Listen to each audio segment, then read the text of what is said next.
Happiness While Going Through a Life Event That Causes Suffering by Tyler Servany.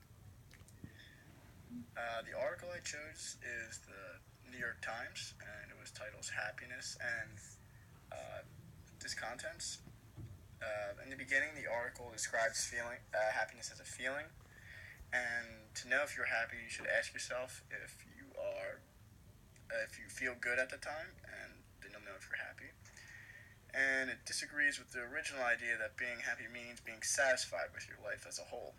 He originally brought up the idea that if you are satisfied, then you are considered happy.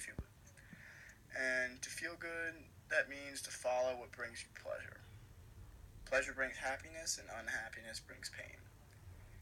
The author would then go on and retract his idea and talk about a different version of happiness and how to evaluate your life. In the author's opinion, happiness is dependent on the person. Happiness and unhappiness is based on the personality of the person. I said I agree with this theory because there are people who are blessed with so much good fortune and still experience unhappiness. In another case, and vice versa, there are people who are less fortunate but still have happiness. When a person experiences something negative, they have the option to dwell on the situation or be appreciative of the other positive aspects in their life.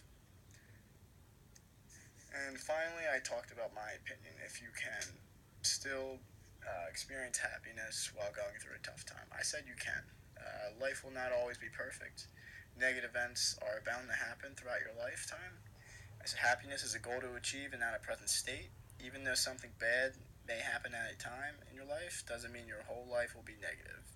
A good example that from the material was the first half or second half of a football game, which said the first half could be good and the second half could be a blowout, which means that you have to take the whole evaluation and you can't just look at a single part.